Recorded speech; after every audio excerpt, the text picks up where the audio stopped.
Selamat berjumpa kembali Bapak Ibu Saudara-saudari umat beriman terkasih dalam Tuhan. Selamat berakhir pekan dan merayakan pesta Santo Matius, Rasul dan Pengarang Injil. Saya mengajak kita sekalian untuk merenungkan kutipan Injil Matius bab 9, ayat 9 sampai 13. Dalam nama Bapa dan Putra dan Roh Kudus. Amin. Pada suatu hari Yesus melihat seorang yang bernama Matius duduk di rumah cukai. Yesus berkata kepadanya, "Ikutlah aku." Maka berdirilah Matius lalu mengikuti dia. Kemudian ketika Yesus makan di rumah Matius, datanglah banyak pemungut cukai dan orang berdosa, makan bersama-sama dengan dia dan murid-muridnya. Melihat itu berkatalah orang Farisi kepada murid-murid Yesus, "Mengapa gurumu makan bersama dengan pemungut cukai dan orang berdosa?" Yesus mendengarnya dan berkata, "Bukan orang sehat yang memerlukan tabib, melainkan orang sakit. Maka pergilah dan pelajari arti firman ini. Yang ku kehendaki ialah belas kasihan dan bukan persembahan. Karena aku datang bukan untuk memanggil orang benar, melainkan orang berdosa." Demikianlah sabda Tuhan. Bapak Ibu Saudara-saudari umat beriman terkasih dalam Tuhan kita Yesus Kristus. Merayakan pesta Santo Matius, Rasul dan Pengarang Injil, saya mengajak kita untuk merenungkan 3 kata penting untuk memaknai pesta ini. Memaknai panggilan dan perutusan Santo Matius, tentu juga dalam kaitan dengan panggilan dan perutusan kita. 3 kata untuk memaknainya adalah dipanggil, diubah, dan berbuah. Dipanggil, diubah, dan berbuah. Saudari-saudara umat beriman terkasih dalam Tuhan. Matius, seorang pemungut cukai, dipanggil oleh Yesus untuk mengikuti dia. Dan tanpa banyak diskusi, Matius angkat kaki mengikuti Yesus. Dia menjadi Rasul Yesus. Jadi Matius yang dipanggil merespon, menanggapi panggilan itu seketika. Tidak menunggu, tidak minta waktu untuk berpikir, langsung mengikuti panggilan itu. Karena dia tahu diri siapa dia. Dia adalah seorang pemungut cukai yang oleh orang-orang Farisi dan orang ahli Taurat dikategorikan sebagai orang berdosa. Bahkan dalam arti tertentu dianggap sebagai musuh bangsa Israel. Karena sebagai pemungut cukai mereka bekerja untuk bangsa Romawi yang menjajah Israel pada masa itu. Karena itulah bagi orang Farisi dan ahli Taurat, semestinya Yesus menghindari. Yesus tidak boleh makan bersama dengan Matius pemungut cukai, apalagi memanggilnya menjadi rasul. Tetapi inilah cara yang ditempuh oleh Yesus.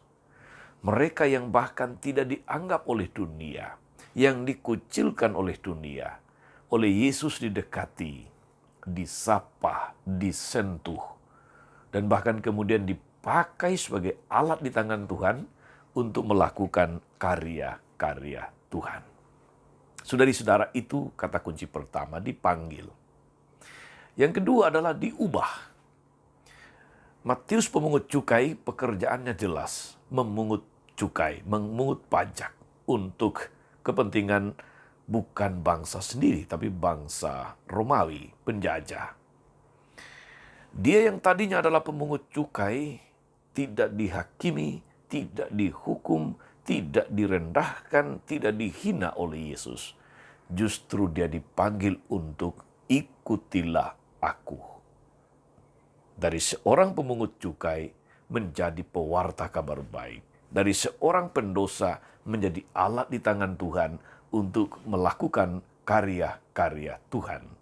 Dari seorang yang dijauhi oleh banyak orang, lebih-lebih orang Farisi dan ahli Taurat, dia kemudian mendekatkan orang lain kepada Tuhan. hidupnya diubah. Tidak sekedar meninggalkan pekerjaan awalnya tadi, yaitu memungut cukai, tapi dia sungguh meninggalkannya dan memulai sesuatu yang baru bersama dengan Yesus. Dia diubah. Ibaratnya dari seorang pemungut cukai menjadi penjala manusia. Hidupnya diubah, martabatnya dipulihkan. Dia tidak ditolak, tapi justru diterima oleh Yesus menjadi rasulnya. Dan yang ketiga, kata kunci yang ketiga adalah berbuah. Saudara-saudara, hidup Matius yang telah diubah oleh Tuhan akhirnya berbuah. Berbuah dalam karya pelayanannya. Berbuah dalam usahanya mengikuti Yesus. Meneruskan warta pengajaran Yesus. Dan puncak dari buah-buahnya itu adalah apa yang kita baca di dalam Injil Matius. Seluruh pengalaman, pengajaran, peristiwa-peristiwa yang dialami bersama Yesus didokumentasikan, dicatat oleh Matius menjadi Injil Matius saat ini. Karena itulah, meskipun sebagai rasul, dia juga adalah seorang pengarang Injil. Jadi hidupnya dari yang dipanggil, diubah, lalu berbuah. Bukankah dinamika panggilan seperti ini, saudara-saudari, juga adalah dinamika panggilan kita? Kita semua dipanggil menjadi pengikut Kristus. Tentu saja, hidup kita diubah, bukan lagi kita, tetapi hidup kita adalah hidup sebagaimana Kristus. Maka kita dipanggil sebagai orang Kristiani. Pertanyaan besar justru di sini, saudara-saudari. Apakah dengan mengikuti Yesus, hidup kita sudah berubah sesuai dengan jalan dan kehendak Tuhan? Apakah dengan mengikuti Yesus, entah sejak bayi, dewasa, atau bahkan ketika menemukan jodoh yang beriman Katolik, Anda menjadi Katolik? Apakah hidup Anda berubah? Dalam arti berubah semakin sesuai dengan ajaran dan kehendak Tuhan. Kalau tidak, maka ini PR untuk kita. Kita harus introspeksi diri, kita harus mawas diri, dan bertobat. Kata lain dari bertobat adalah berubah. Hanya kalau kita bertobat, hanya kalau kita berubah, maka hidup kita berbuah yang baik.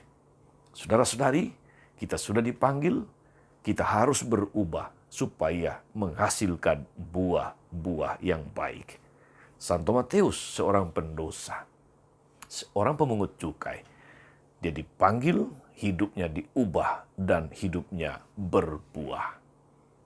Semoga saudara-saudari kita yang mendengarkan firman Tuhan hari ini juga diubah supaya hidup kita berbuah, hidup kita menjadi berkat, hidup kita menjadi kabar baik bagi orang lain dan pujian bagi nama Tuhan.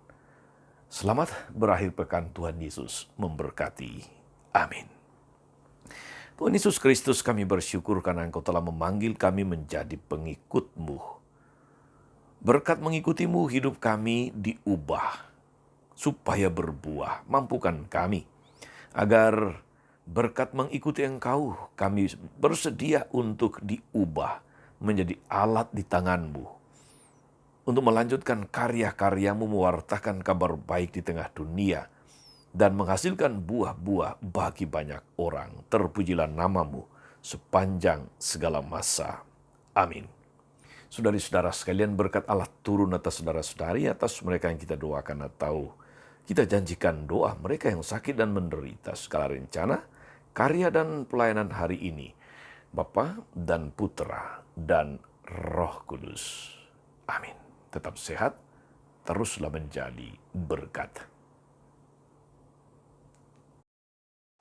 Jangan lupa like, subscribe, nyalakan lonceng notifikasinya. Salam 52, Tuhan memberkati.